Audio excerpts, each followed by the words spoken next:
अभी की जो तुमने एक्सपीरियंस किया वो नथिंग के सबसे करीब था। एक ब्लैक स्क्रीन, साइलेंस, और तुम्हारा दिमाग खुद ब खुद कुछ भरने लगा। लेकिन फिर भी वो नथिंग नहीं था, स्क्रीन थी, लाइट थी, वक्त गुजार रहा था और तुम थे, कुछ होने का इंतजार करते हुए। हजारों सालों से फिलोसोफर्स ये सवाल पूछते आए हैं, आखिर कुछ क्यों है, ना कि कुछ भी नहीं। ये दुनिया की सबसे गहरी फिलोसॉफिकल क्वेश्चन मानी जाती है। अगर इसका जवाब मिल जाए तो सब कुछ समझ जा जाए।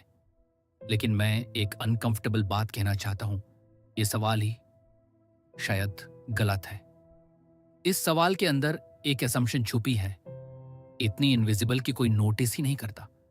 और ये असम्पशन ये है कि नथिंग, बिल्कुल एब्सोल्यूट नथिंग, कभी एक रियल ऑप्शन था ही नहीं। कि ये यूनिवर्स सिंपली एग्जिस्ट ही ना करता।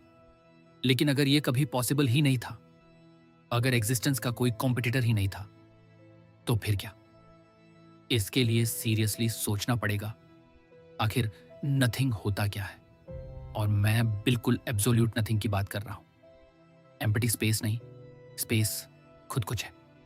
क्वांटम वैक्यूम नहीं, उसमें फील्ड्स हैं, एनर्जी है, लॉज है। अंधेरा नहीं, अंधेरे के लिए स्पेस चाहिए जहां से लाइट एब्सेंट हो। खामोशी नहीं, खामोशी के लिए टाइम चाहिए जहां से आवाज मिसिंग हो। एब्सोल्यूट नथिंग का मतलब है ना स्पेस, ना टाइम, ना कोई लॉ, ना एनर्जी, ना कोई मैथमेटिकल स्ट्रक्चर, किसी भी चीज की कोई पॉसिबिलिटी नहीं। और यहां प्रॉब्लम है, जिस मोमेंट तुम नथिंग को डिफाइन करने की कोशिश करते हो, तुम ऑलरेडी फेल हो चुके हो। क्योंकि किसी भी चीज को डिफाइन करने के लिए एक कंडीशन चाहिए, और कंडीशन कुछ होना है। नथिंग के पास कोई प्रॉपर्टी नहीं, कोई ड्यूरेशन नहीं, कोई कैपेसिटी नहीं चेंज होने की। ये कोई ऐसी स्टेट नहीं जिसमें तुम हो सको। ये कोई स्टेट है ही नहीं। ये सिर्फ एक वर्ड है जो हमने बनाया, एक प्लेस होल्डर, जो रियलिटी में किसी चीज को रिफर ही नहीं करता। हम सोचते हैं एग्जिस्टेंस और नॉन एग्जिस्टेंस दो सिमेट्रिक ऑप्शंस हैं, जैसे कॉइन के दो साइड्स, हेड्स या टेल्स। लेकिन यहां सोचना गलत हो जाता है। नॉन एग्जिस्टेंस की कोई ऑपरेशनल रियलिटी नहीं है। वो एग्जिस्टेंस में ट्रांजिशन नहीं कर सकता। उसके पास कोई मैकेनिज्म नहीं, कोई स्ट्रक्चर नहीं, कुछ भी प्रोड्यूस करने की कोई कैपेसिटी नहीं। इस कॉइन के दो साइड्स द ही नहीं, कभी नहीं थे। रियलिटी के पास हमेशा सिर्फ एक ही ऑप्शन था, एग्जिस्टेंस। लोग यहां आर्ग्यू करते हैं, कहते हैं हर चीज का एक कॉज होता है, तो एग्जिस्टेंस का भी कॉज होना चाहिए। क्या कॉज था इसका? ये लॉजिकल लगता है जब तक तुम ये एग्जामिन नहीं करते कि कॉज़ैलिटी एक्चुअली काम कैसे करती है। कॉज़ैलिटी टाइम के अंदर ऑपरेट करती है। एक कॉज इफेक्ट से पहले आता है। पहले आने के लिए टेम्पोरल ऑर्डर चाहिए, टेम्पोरल ऑर्डर के लिए टाइम चाहिए, टाइम के लिए एग्जिस्टेंस चाहिए। एग्जिस्टेंस का कॉज पूछना बिल्कुल वैसा ही है जैसे पूछना नॉर्थ पोल का नॉर्थ क्या है। तुम एक रूल अप्लाई कर रहे हो उस डोमेन के बाहर जहां वो रूल का कोई मतलब ही नहीं। फिजिक्स का क्या? साइंटिस्ट कहते हैं यूनिवर्स नथिंग से आया, लेकिन ध्यान से देखो वो क्या मीन करते हैं। फिजिक्स में नथिंग का मतलब हमेशा होता है quantum vacuum. Quantum vacuum nothing नहीं है, ये एक हाईली स्ट्रक्चर्ड स्टेट है।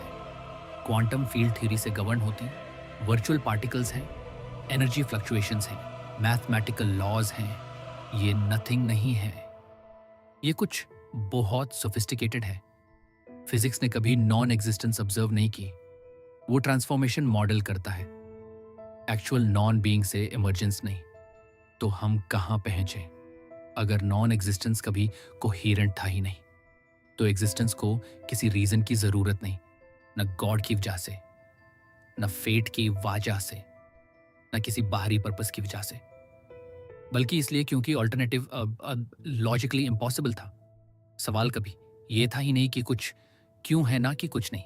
रियल सवाल जो हम एक्चुअली इन्वेस्टिगेट कर सकते हैं ये है कि एग्जिस्टेंस खुद को कैसे स्ट्रक्चर करता है, मोशन कैसे मैटर बनता है, मैटर कैसे माइंड्स बनता है, एक माइंड यहां अंधेरों में क्यों पूछता है। ये व्यू गलत भी हो सकता है। फिलॉसफी में सर्टेनिटी रेयरली मिलती है, लेकिन ये नईव नहीं है, ये मिस्टिकल नहीं है, ये एक डिसिप्लिन्ड रिफ्यूजल है, एक टूटे हुए सवाल को फेस वैल्यू पे एक्सेप्ट करने की। और अगर ये सही है, अगर एग्जिस्टेंस कभी ऑप्शनल था ही नहीं, तो यूनिवर्स ने किसी एब्सेंस को ओवरकम करके एग्जिस्ट नहीं किया, वो बस हमेशा था, हर फॉर्म में, हर डायरेक्शन में, बिना किसी ओरिजिन के, बिना किसी परमिशन के, बिना किसी एंड के। अगर इस वीडियो ने तुम्हें सोचने पर मजबूर किया या डिसएग्री किया, तो मैं जानना चाहता हूं। अपना जवाब कमेंट्स में लिखो। क्या कभी बिल्कुल कुछ नहीं हो सकता था?